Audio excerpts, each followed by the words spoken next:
Welcome back as we are finally able to continue looking at the story of Napoleon Bonaparte in the Napoleonic Wars. Been down most of the week with no internet in our house. We've been using hotspots and we've been wiping out all of our hotspot data that we had. Our internet was down. They fixed it for about 6 hours and then it went down again. It's been down for the last 3 days. So back up and running. They repaired a line outside that was causing the problem. If you have not seen my reaction to this series up until now, there's a link in the description that'll take you all the way back to the beginning. We are now into Spain, Salamanca, 1812. The original content is also in a link in the description. Please give your support to Epic History TV, which does a fantastic job telling this story.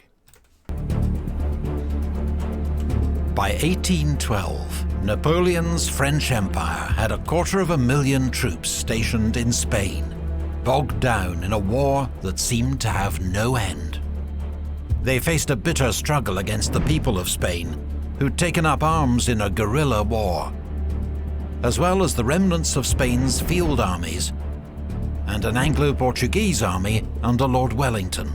Hey, fun fact, there was at least one American in that army. Actually, just learned about that this morning. Alexander Hamilton Jr., yes, the son of that Alexander Hamilton, who would later go on to famously represent Mrs. Burr in her divorce against Aaron Burr, the man who shot Alexander Hamilton, was in Wellington's army in Portugal before coming back home and serving during the War of 1812 for the United States. Thought that was interesting. But French forces in Spain remained formidable and in firm control of the capital, Madrid, and most major cities. And the year began with another great French victory in the south, and a calamity for Spain. This video is sponsored by Audible, our favorite place to go for audiobooks. I will know that I have made it as a YouTube content creator when I get sponsored by Audible. I don't even want any money, Audible. I just want you to give me free books, free audiobooks. That's all I want. That's all I want. They have an unmatched selection of fiction, comedy, classics, and original content, all of which you can listen to on the go, on pretty much any device you can think of. Of course, we spend most of our time in the history section, and one title we would definitely recommend is Sapiens, the acclaimed history of our species by Yuval Noah Harari. It's full of fascinating and often surprising ideas, such as how the ability to gossip gave humans a crucial evolutionary advantage, and why the farming revolution, I would argue that that's a devolution rather than an evolution, but hey. Evolution led to a sharp decline in quality of life for most humans. And because it's Audible, you can brush up on evolutionary history while cooking, commuting, or doing nothing very much at all. Go to audible.com/epichistorytv or text Epic History TV to 500 500 and start listening with an exclusive 30-day free trial, one free audiobook of your choice, and 2 Audible originals from an ever-changing list. Thanks to Audible for sponsoring this video.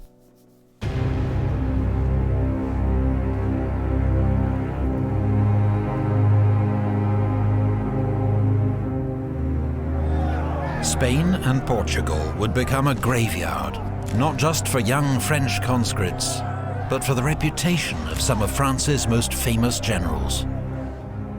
General Junot, Marshal Soult, and Marshal Jourdan. It's amazing how the unlikeliest of places can become the graveyard of reputations, right? You know, guys who have won great victories against some of the great armies of Europe, fighting against Austria, fighting against the Prussians, fighting against Italian forces, fighting against the British. And it's Spain, who we've never really thought of as this great military land power, right? That bogs them down and destroys reputations. You know, you just never know. All tasted defeat. Marshal Massena had been recalled in disgrace. Marshal Louis Gabriel Suchet was the exception. French generals in Spain were notorious for their looting. Soult, based in Andalusia, was probably the worst. reckoned to have stolen 1.5 million francs worth of art from Spanish monasteries and churches. As governor of Aragon, Marshal Suchet behaved very differently. He enforced strict discipline on his troops, punishing any who tried to steal or extort money from the Spanish, while treating local authorities with respect. He combined this hearts and minds strategy with ruthless military action against the guerrillas. Because remember, we're talking about a guerrilla war, right? So this is basically, you're not fighting a standing army in the field with traditional tactics. You have to adapt and evolve and adjust. And some do that well and some don't. Some are not good at the occupying thing. World War II, George S. Patton, great general in the field, can move his tanks and fight armies brilliantly on quick, swift movements. But then you make him governor of Bavaria, and he's not so good at that. It was able to establish firm control of Aragon. In June 1811, after a particularly bloody assault, Suchet took the port of Tarragona, for which Napoleon rewarded him with his marshal's baton. The emperor then sent him reinforcements and ordered him to take Valencia. First, he routed a much larger Spanish army that attacked him at Saguntum, before he laid siege to Valencia. The city was packed with Spanish troops and refugees, and to avoid starvation, General Blake surrendered Valencia on the 8th of January 1812. The French took 18,000 prisoners, including 23 generals, and nearly 500 guns. It was a devastating blow to the Spanish cause. But to reinforce Suchet, Napoleon had stripped troops from other armies in Spain, and then withdrawn 25,000 of the best troops for his imminent invasion of Russia. The result was that French forces in Spain were Let's stop for a second and think about this, right? You've got a mess in Spain, and you're going to take on Russia now? Now, I know that there are a lot of political factors and there's trade factors involved and all of that stuff, but man, in hindsight, what a disastrous idea to go to war with Russia, to take this massive, because he takes hundreds and hundreds of thousands of men into Russia that could easily have been used to crush this stuff in Spain once and for all. Now severely overstretched, just as Wellington prepared to strike.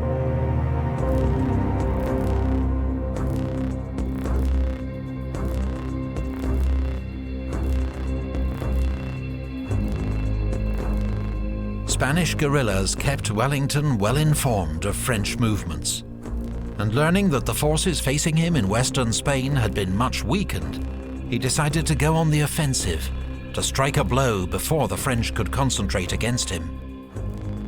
On the day that Valencia fell, he laid siege to Ciudad Rodrigo on the Portuguese-Spanish frontier. Eager to take the city before Marshal Marmont could march to its relief, he ordered an assault after just 10 days. It succeeded, though Major General Crawford of the Light Division was among 300 killed. Wellington then marched south to besiege the much more strongly defended city of Badajoz.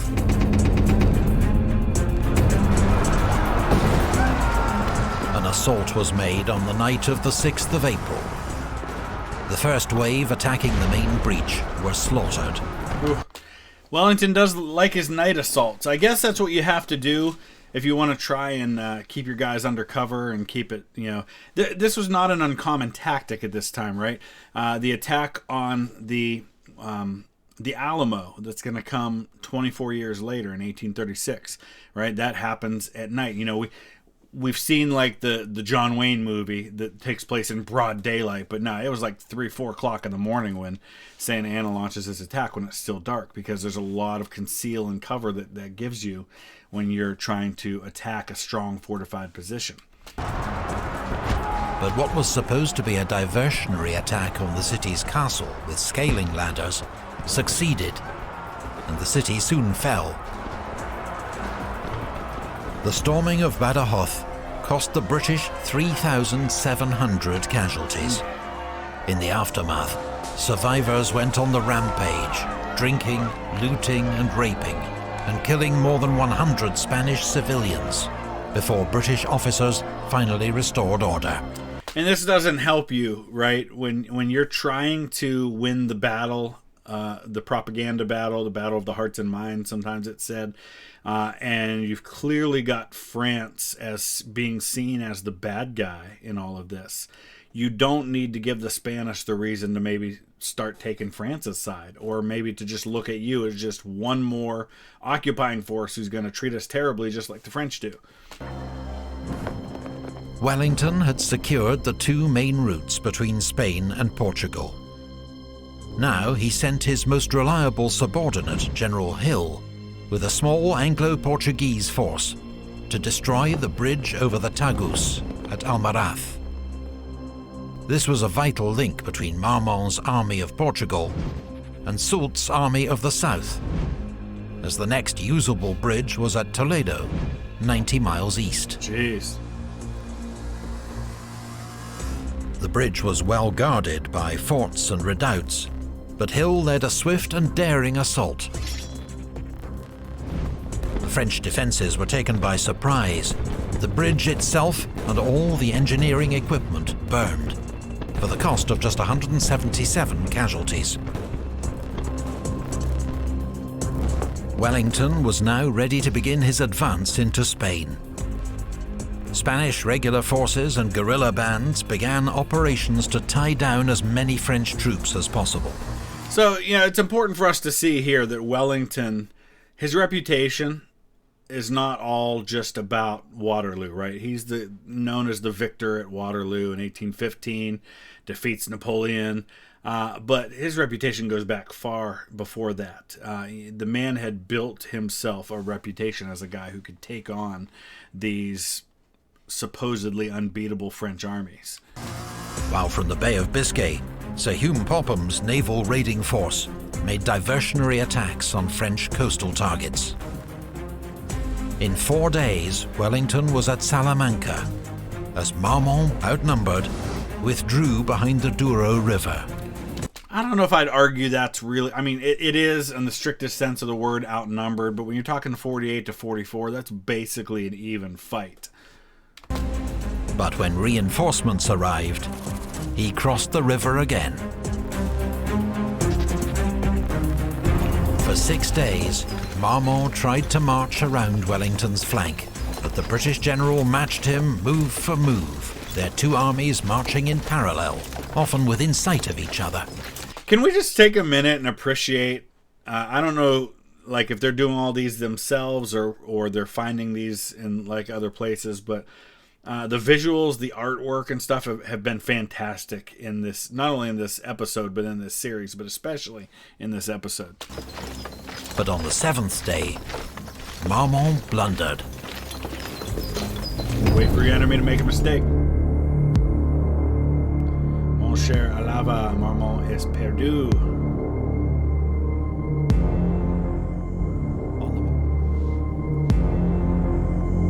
On the morning of the 22nd of July, Wellington's army occupied high ground 4 miles south of Salamanca.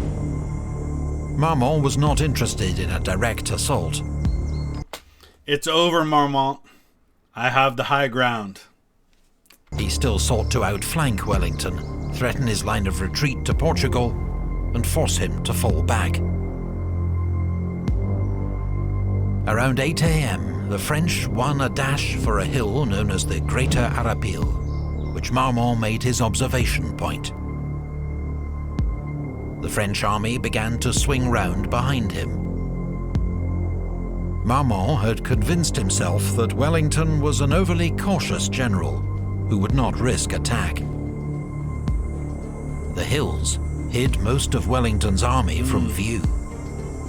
And when This is a pretty common tactic that would have been used in these times. It was used a lot in the American Civil War. Use the hills to screen your movements, right?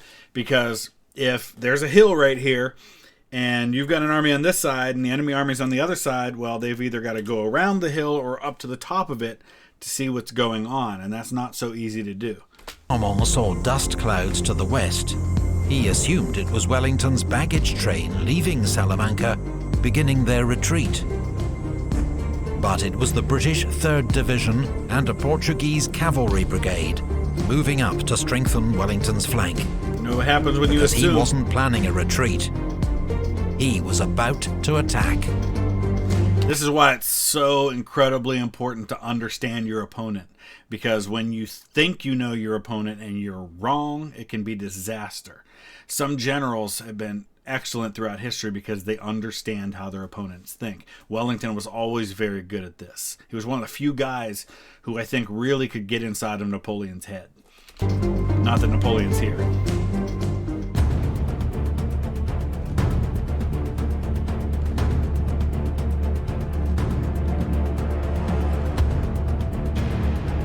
Around 2 p.m, Marmont ordered the 5 infantry divisions waiting in the woods behind him to march west, to cut off Wellington's imagined retreat.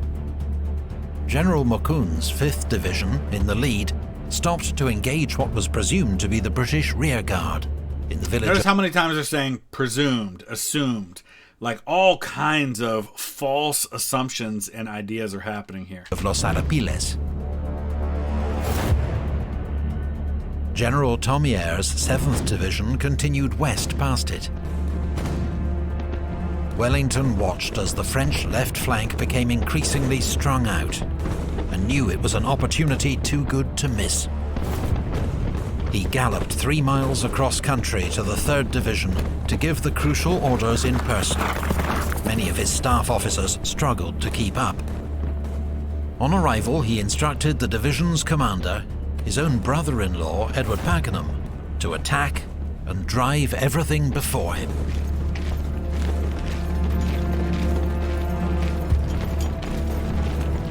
Third Division's advance was hidden by low hills until the last minute. Surprise! Thomier's division was caught completely unawares and shattered by the assault. Notice they're still in their columns for marching, right? So they're not in any way, shape, or form prepared to receive an attack. Thomier's himself was killed. Half his division killed or captured. The rest soon put to flight. At this crucial moment, Marshal Marmont was hit by a British shell and carried from the field seriously wounded.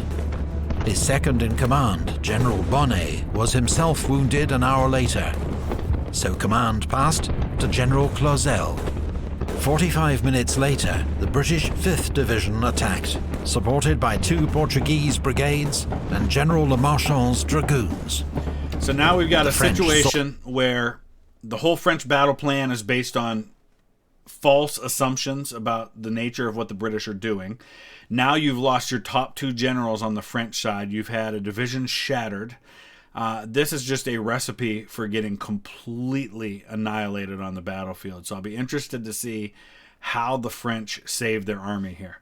Saw the cavalry coming and formed square, but were hit first by the British infantry, who unleashed a close-range volley, then charged with the bayonet.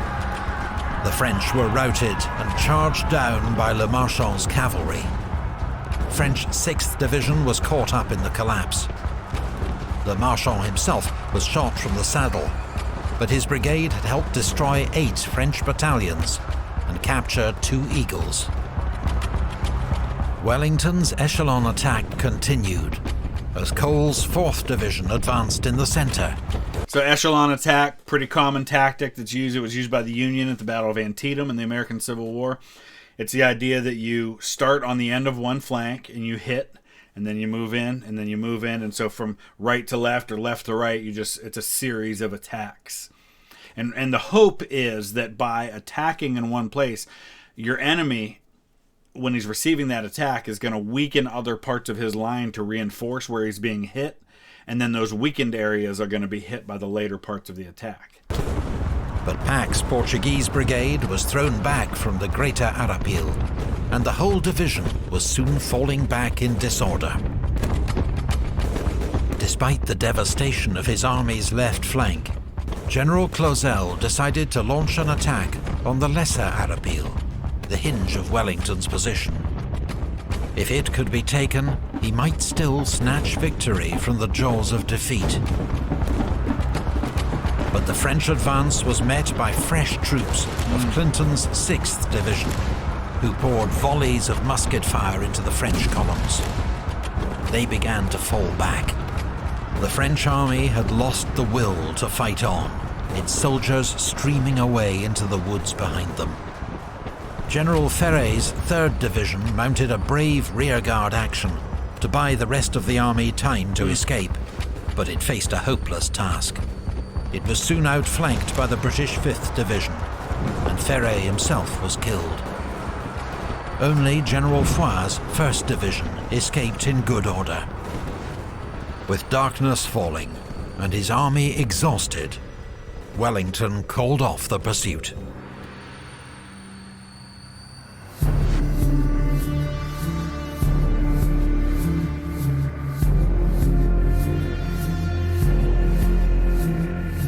Savior of Spain. Wellington had smashed Marmont's army, taking 7,000 prisoners and killing or wounding 6,000 more. Wow. A French casualty rate of 25%. Ooh, and more than double army. Wellington's own losses. Look at that. I mean, these are like, these are almost identical to, I keep referring to the American Civil War, it's what I know, to the Battle of Fredericksburg, which was considered just this disaster for the Union Army. This is hardcore. And now you've got a French army in retreat. They've kind of been decapitated in terms of their leadership. And Wellington has got an army that's largely intact. If they both started out with 48,000, now you're looking at 43,000 for Wellington against a much less well-led French army that now numbers 35,000. Hit them again. Gotta pursue. The next day, dragoons of the King's German Legion attacked the French rearguard and achieved the almost unheard-of feat of charging down a French infantry square and taking another 1,000 prisoners. Wow. Wellington now decided to march on Madrid, forcing King Joseph to abandon the capital and retreat to Valencia to join up with Marshal Suchet. On the 12th of August, Wellington liberated the city to scenes of wild celebration. Soult, now at risk of being cut off in Andalusia, abandoned the siege of Cadiz, which had dragged on for 2.5 years, and marched east. Can you imagine how demoralizing that is? You just found out that Joseph Bonaparte, the emperor's brother, has had to abandon the capital. There's been this massive defeat of a French army up toward the north. You've been besieging this city for 2.5 years, and now you've got to let up on the siege. You've got to basically wipe out anything you've achieved in those 2.5 years of laying siege. This is a disaster. Meanwhile, Napoleon's off marching on Russia, and we know how that goes. East to join Joseph and Suchet. The following month, Wellington marched north, pushing the French back from Valladolid and besieging the castle of Burgos. But his army lacked heavy guns, and the French garrison fought bravely. As powerful French armies gathered to the north and south, Wellington himself was now in danger of being trapped. He had no choice but to withdraw. Wellington's retreat turned into a desperate forced march through autumn rain. The supply system collapsed, and many starving soldiers looted what food they could find from Spanish villages. So now they're dealing with the problem of being too far from their base of supply. Their numbers are down. There's probably been a lot of disease at this point, as there always was in army camps in this time period. Now you're the one on the run, and so now you've got to fall back and do what Wellington did before, which is get near the coast where you've got a good base of supply, find a good, strong defensive position, and then wait for the French to come. Madrid was abandoned and reoccupied by the French on the 1st of November. Wellington was back where he'd started 5 months before. But despite the campaign's dismal conclusion, his strike into Spain had led to the liberation of huge swathes of the country and left the French more overstretched than ever. Reinforced and resupplied, Wellington would be back the next year to deliver the final blow to Joseph's Spanish kingdom. 1812 had seen the tide of war turn, and not just in Spain, because 2,000 miles to the east, in Russia, catastrophe had engulfed the Grande Armée.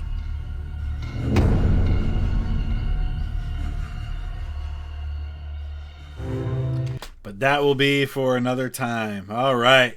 Hope you guys enjoyed that as much as I have. I am learning so much, and I'm definitely going to be taking a much deeper dive into the Napoleonic Wars on my own so that I can learn a lot more about this. But let me know your thoughts. Use the comment section below. Please check out and support Epic History TV, and we'll be back again tomorrow with more. Thanks for watching.